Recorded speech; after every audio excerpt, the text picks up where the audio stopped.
Good afternoon. This is a podcast that I thought of doing on the back of an essay that I wrote a few weeks ago called England is Anxious. And the reason I wanted to turn this essay into a podcast or reflect on it in a podcast is that the essay has generated more attention than actually I thought it will. Several websites republished it, and there were a number of discussions about it on a number of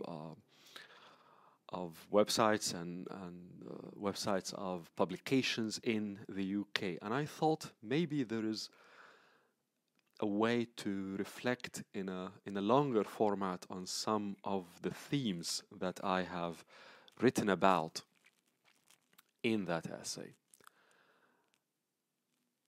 And the reason I selected or opted for the topic of England is anxious is that in the past year and year and a half since the vote in June 2016 for the UK to leave the European Union, there have been loads of discussions and debates about the future of the UK and specifically England. And amidst all of these discussions, I think there has been a huge polarity in how people are reflecting on the future of England and the future of Britain. And I thought there ought to be a more nuanced approach. And that's what I'm trying to do or have tried to do in this essay, and what I'm trying to do in this podcast.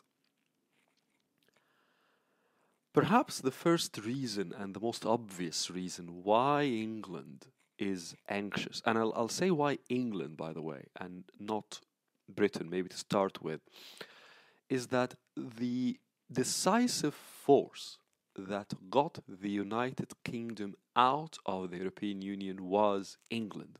England, by its demographics, by its power, and simply by its vote in that referendum in June 2016, it was the constituent or the component within the United Kingdom that was the decisive force to get the entire country, Britain, the Great Britain, United Kingdom, to get it out of the European Union. And therefore, England bears the responsibility of that decision, and therefore it bears the responsibility for or of forging for the rest of the United Kingdom a potential future, or at least visions about the future after Brexit. In that essay, I tried to put forward some of the obvious reasons why England is anxious, why there has been this anxiousness. I don't want to say an anxiety, but anxiousness that has led to the vote by England primarily to leave, for the kingdom as a whole to leave the to leave the European Union. And the first reason is economics. England has done quite well, some would say very well, for itself in the last 20 years or maybe 25 years. That's very true. There has been a lot of wealth generated in England, and primarily in the City of London. The City of London, of course, is the part of London, like Wall Street in New York, the part of London that has the huge concentration of the financial services industry in London, the UK, and certainly the largest financial concentration in Europe. Probably the largest in the world, second only to Wall Street, and some would say even larger than Wall Street. So a lot of money, a lot of wealth has been generated in the City of London. And yet, the level of inequality between South England, and specifically Southeast England and the rest of England, is massive. The wealth concentrated in London primarily because of the city, but not only, but primarily because of the city, because of the financial services concentration in London, has been huge, has generated a lot of wealth, that wealth, yes, had spillover effects over the rest of England and certainly over the rest of the UK, and yet there was a disconnect. There was never a sense of belonging between the money, the wealth that has been generated in the City of London and the rest of England. England did not feel that this wealth it belongs to it. And I think there was a lot, and I think it's very clear that there was a lot of bad feelings. There were a lot of bad feelings about the wealth that has been generated by the City of London, even if the rest of England has benefited from, and yet still there is a disconnect. There's a feeling that this is not really our wealth. This is a wealth generated, yes, in this land. Yes, we benefit from some of the benefits that the existence of this wealth generates, but it's not ours. Most people in England did not feel that that wealth is really English. And I think that's a very important point. There was another clear discontent, another clear reason, I think, for England's anxiousness. And that's obvious in politics and in media. In politics, some people who are into the quirkiness of the English political system know that the British Parliament votes on anything that has to do with England. And of course, the British Parliament has members of Parliament from England, from Wales, from Scotland, and others, and Northern Ireland. But all English matters, therefore, are voted upon by English and non-English members of Parliament, whereas this is not the case in Scotland, for example, where Scottish matters are voted upon by the Scottish members of Parliament. And that, I think, that's one simple example, though many would say it's quite important, but it's one example among other examples of how there was this dimension of people feeling, English people feeling that somehow their political system does not really represent them the way they wanted to be represented. Some would say that's maybe a strong sentence, and I'm trying to make a point that there has been anxiousness, there has been accumulation of feelings of discontent in England in politics. And you can go, of course, much wider, much longer in history, in the past 10, 20 years, to find several reasons.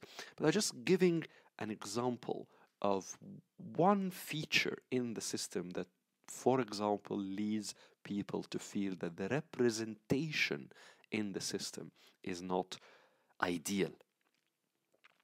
Media, another clear issue that you find a lot of people feeling and talking about in pubs, for example, that there's a huge level of concentration of private media in the UK. I'm not saying that there's a revolt against that, but there is the sense that there is the narrative in the media is very much concentrated in the hands of very few people, not just state-owned media, if you'd like, or publicly owned media, but also privately owned media. And this concentration of the message, simply because of the concentration of ownership, is a palpable reason also behind that anxiousness. And I think you found a lot of people in England escaping to the past, escaping to gentler, older times when things were much better. And there's probably no better example than the torrent of period TV dramas and movies that all take place in England of the 18th and 19th centuries or early 20th century, and you have the countryside dotted by these beautiful mansions and country houses and ruled by lords and ladies, and you have serene, beautiful England, which has no immigrants, has no financial industry, if you'd like, has no investment bankers, has no political correctness. Very much England before the second half of the 20th century, and especially before the last 20, 25, 30 years. That nostalgia for old England, for England of the past, whether or not it is a real England, whether or not it is that picturesque, beautiful society really existed or is flight to fancy. This is not the point. The crucial issue here is a feeling that people were not particularly content of their present and really escaping to a past that is now totally bygone, totally away, very different from current, today's present England. So all of these reasons certainly lie in the background of why England is anxious. But what I tried to emphasize in that essay is that actually the problem is deeper than that. There are pillars for Englishness, pillars for why England of the last 400-500 years has been so. And these pillars are 4 or 5 that I think all of them have been eroded in the last 10 or 20 years, maybe even 25 years. And the first of those is the empire, the notion that Britain and England at its heart has been an empire. Of course, that empire has really disintegrated in the mid-20th century. And yet, there was some sort of a way out, if you'd like. And that way out for the empire was that it continued to exert a lot of influence from behind the curtain through the special relationship that England and the UK had with the United States. But that special relationship, to a very large extent, has been a notion that very few prime ministers really managed to define, and certainly fewer managed to put into action. Perhaps the last one who put forward a definition of what that special relationship with the United States was Tony Blair. Tony Blair certainly defined that in a certain way and tried to act on it.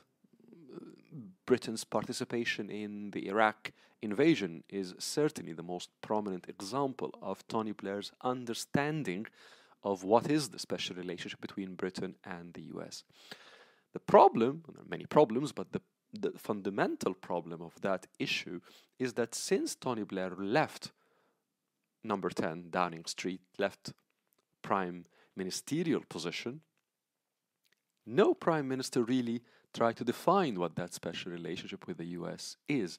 And of course, today the United States has its own many problems in how it is exerting its own influence globally, whether it's because of President Obama's retrenchment, if you'd like, and pivot from different places in Europe and the Middle East to Asia, or later President Trump today, complete redrawing of what America's positioning in the world is, or whether because of the rise of China. But long story short, from an English point of view, not only the empire has crumbled 50, 60 years ago, but the only way through which this inheritor of the empire has tried, sometimes successfully, to have a say in world affairs, to continue being a power in world affairs, which was primarily through its special relationship with the United States, that is no longer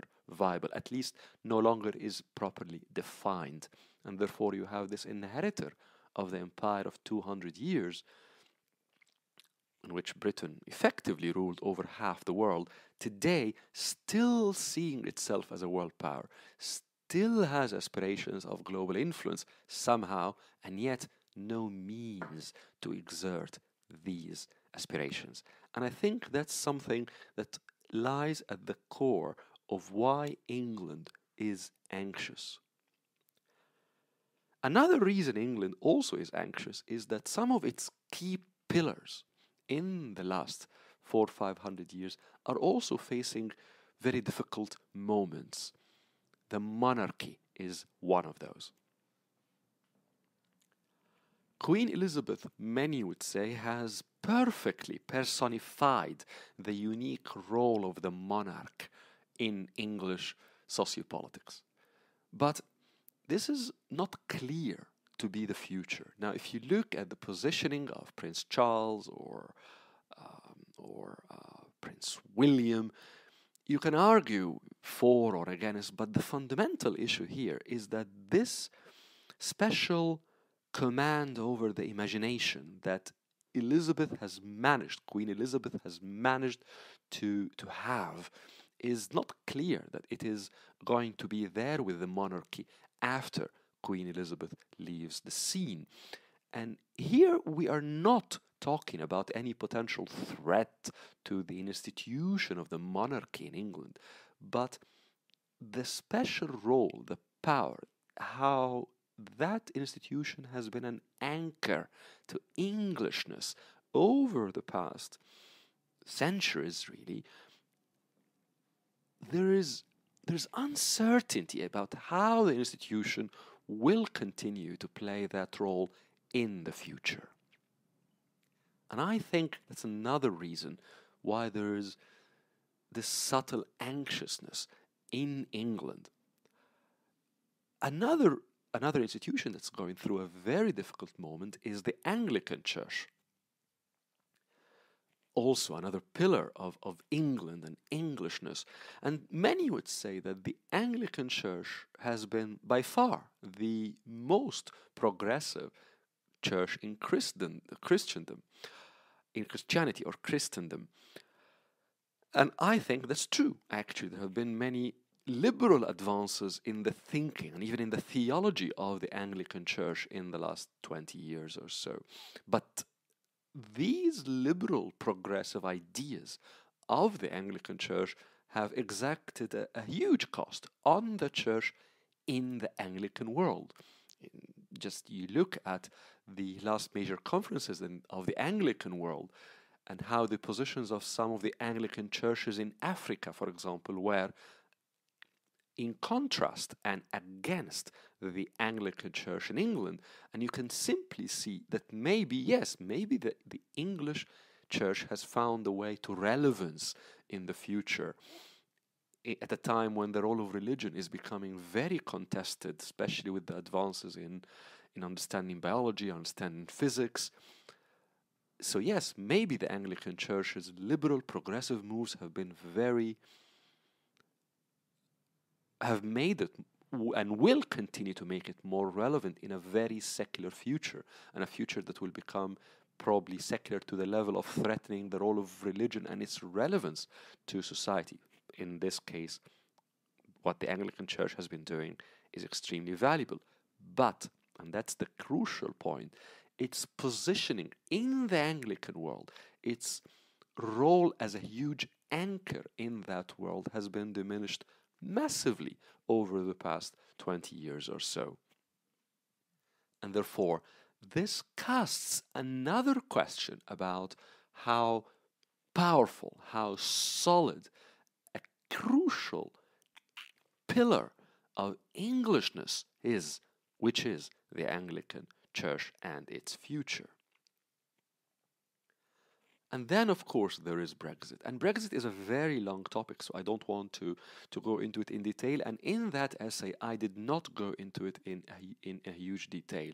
But I have tried to, in the essay, emphasize 2 points. That, yes, there's a lot of economic issues related to Brexit, and of course, a lot of sovereignty issues related to Brexit. But I do not think the fundamental issue that people need to reflect on are very much about the economics of it and very much about the sovereignty of the UK versus the European Union. What was very important, I think, was the two divides that were very clear in the results of the referendum. One, London and the southwest on one side, southeast on one side of England, as opposed to the rest of England, especially middle England and the northern parts of England, which voted majorly against the European Union and therefore voted to exit the European Union. And secondly, the generational divide. It was very clear, if you look at the results of the referendum, that by large percentages, young English people voted to remain in the European Union. Middle-aged and above English people voted to leave the European Union. And there have been lots of essays written on why that has been the case. But for me, the important point is that when you are thinking about the state of emotion, state of mind of a country, England in this case, to have this social division, this polarization between generations, it is not boding well. It does not bode well for social harmony at this moment when the country is anxious. And I think this issue about the disharmony, the disruption to social harmony in the UK, that this referendum has caused, or at least has shown, that there is this polarization, this very different mindsets and emotional states between the generations, I think is concerning, and it is something that adds to the anxiousness of England. And that leads me to another point which I think is quite important, which is the future. I started by saying England voted primarily to leave, and that to leave the Union, the European Union, and that was the decisive factor why the UK is leaving the European Union. But it places a responsibility on England to forge a mindset, to forge a path to the future for the rest of the kingdom, at least to put forward some ideas about what could be the path to the future, what could be journeys in the future. And I think in the last half a century, or slightly more, in England, there have been basically three mindsets in England. One is that Winston Churchill put forward effectively during the Second World War, and that was a fighting mindset, that of Britain fighting for its values, for what Churchill considered to be its place in the world, and it won. But that mindset, I think, has now been resigned to history. It has very, very limited relevance to today's world. It's a beautiful legacy, perhaps, but it's history. The second mindset that shaped also modern England is Margaret Thatcher's project. And that was the immense liberalization of the economic world, or of the financial and economic landscape in England. And whether one agrees or disagrees with it, whether one believes that it really catapulted England to a much better future than it was in the 60s or in the 70s, or whether one blames the Thatcherite mindset for many of the ills that England went through after that. The point is that I think also the Thatcherite mindset has run its course as a mindset for the country, as a mind model for the country. It was put forward many years ago, and England has already done more than two major socio-economic cycles since the time when Thatcher put forward her ideas. And it is impossible today for anybody to really realistically think of Thatcherism, whether in its social manifestations, whether it's economic thinking, as a mind model for England and for the UK in the future. The society is very different. The economy is very different. The world politics are very different, and therefore it is also a mind model from the past.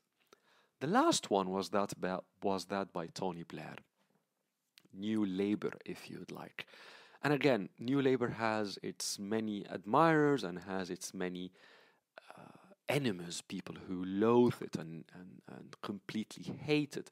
But I think the fundamental problem with New Labour, without going into too much detail, is that you'll find very few people who are really able to define it, simply because the project itself was confused between its two main architects, Tony Blair and Gordon Brown, who their story between themselves is almost a Shakespearean tragedy.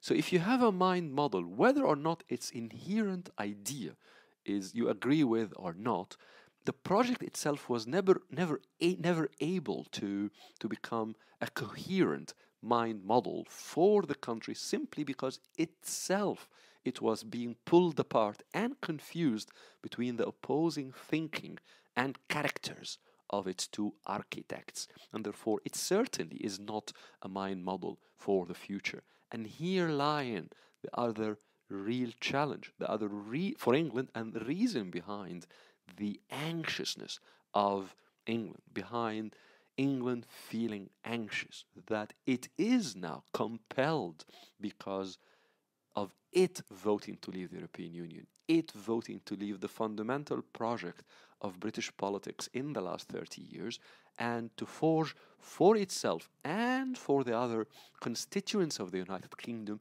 a future, but based on what mind model, based on what path. And I think some ideas have been put forward, but so far nothing serious, nothing that really can inspire people and say, yes, we can really envisage that as a path to the future. This lack of a mind model, I think, is one key reason behind the others I have highlighted before as a reason why England is feeling anxious.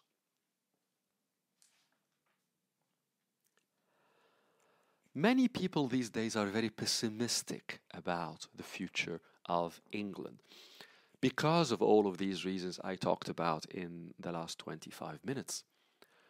But I think, actually, despite all of these reasons why England is anxious, there are reasons why you should not bet against England in the coming few years.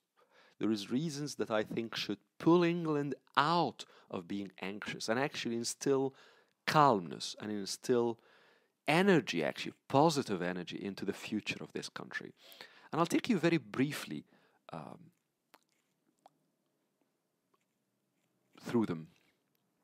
The first is economic, I think, without getting into too many details. But if you look at the most important industries in the future, I think, at least the foreseeable future, these are artificial intelligence, machine learning, big data, all of that world. So this is one macro industry or set of industries. Another industry is the growth of quantum physics and this whole world of how we are understanding the universe and using that understanding in a multitude of industries. So this is another.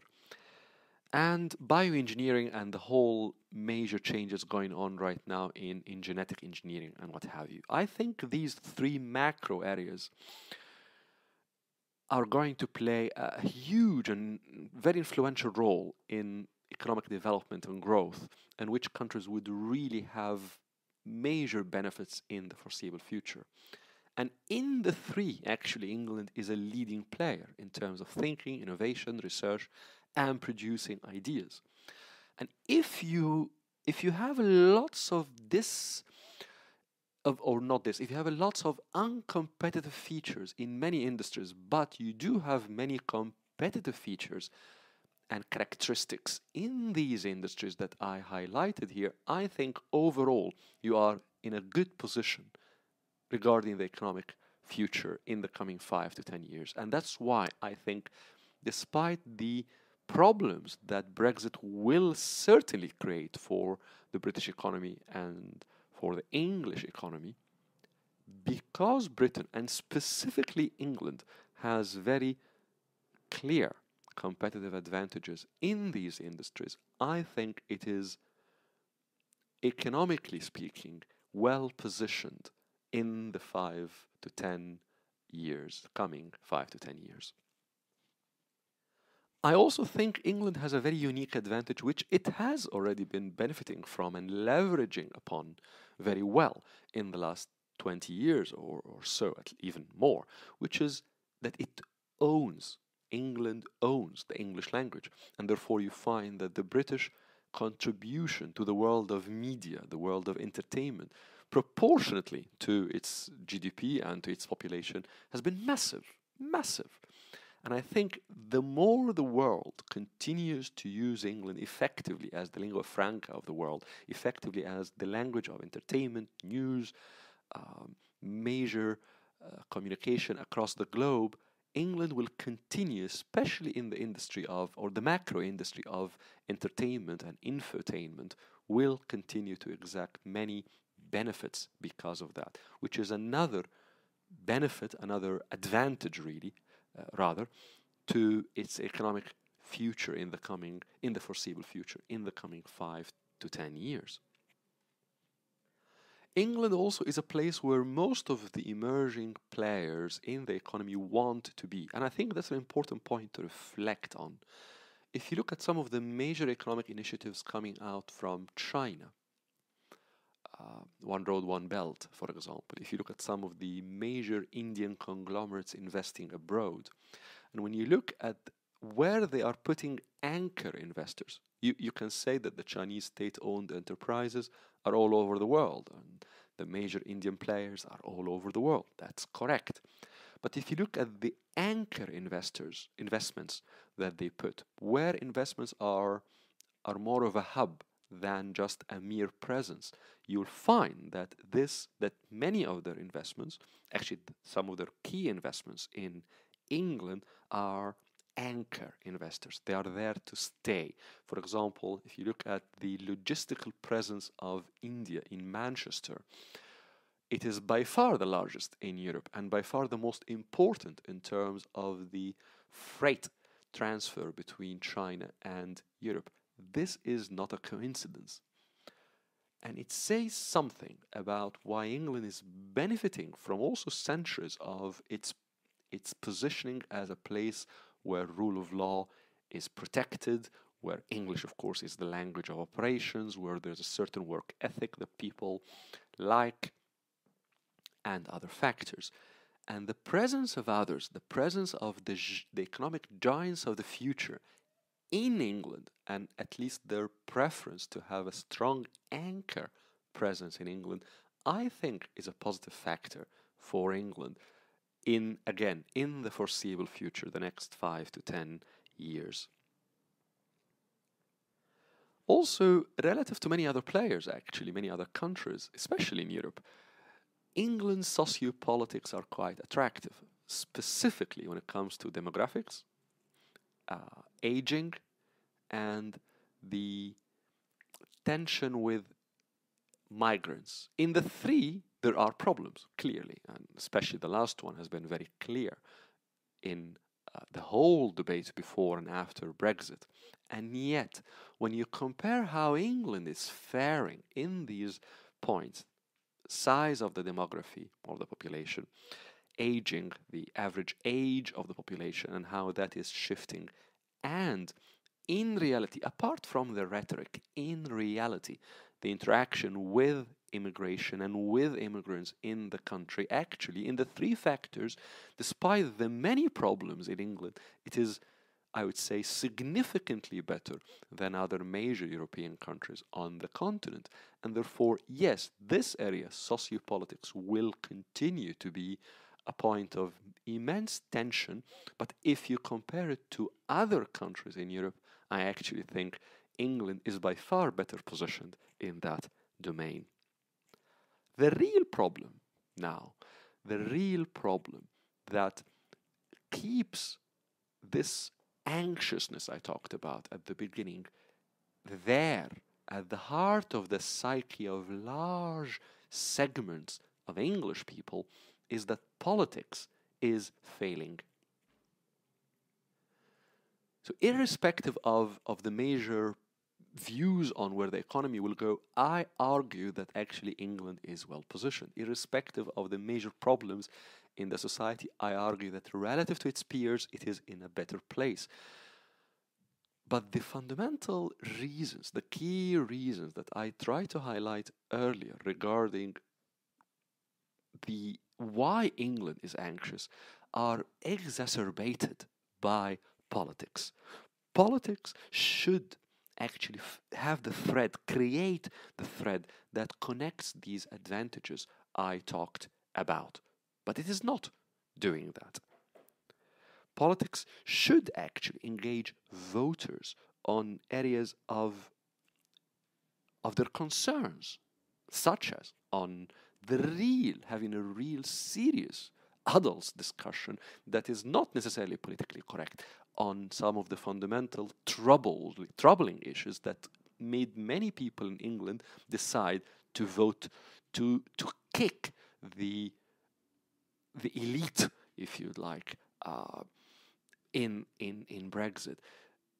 This serious discussion, this politically incorrect but needed to have discussion on many of the serious issues that Britain is thinking about right now, and England specifically is very much concerned about right now, is not happening, and that's a failure of politics.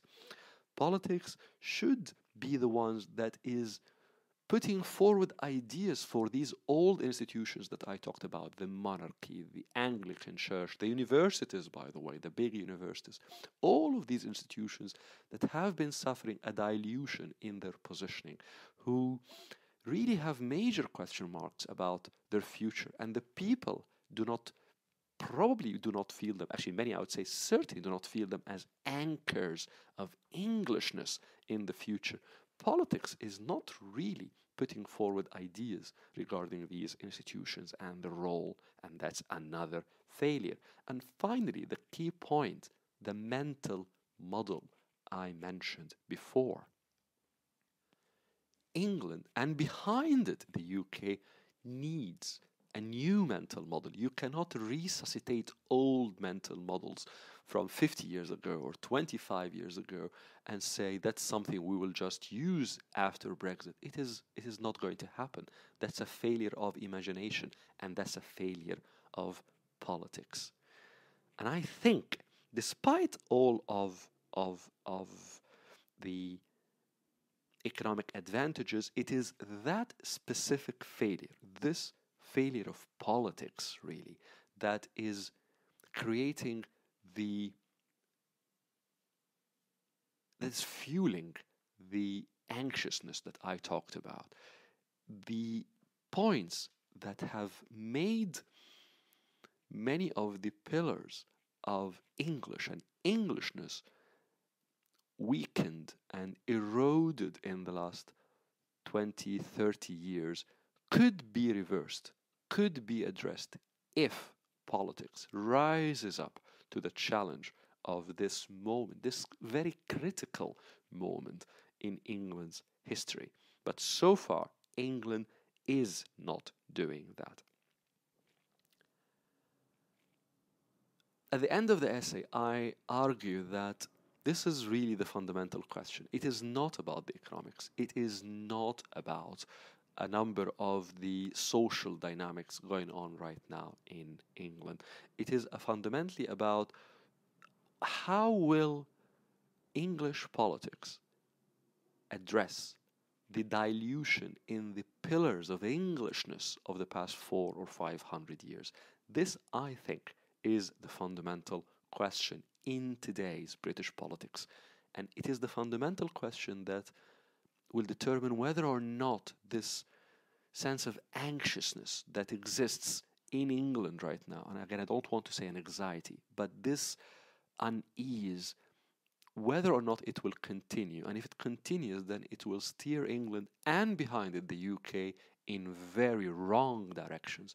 Or will politics in this country manage to tackle, to address the erosion in these pillars of Englishness? And if that happens, then the situation in the society and the advantages in the economy, I think, could under the right management, the right political mind model, the right political addressing of the challenges facing the institutions, put this country in a really good direction in the future.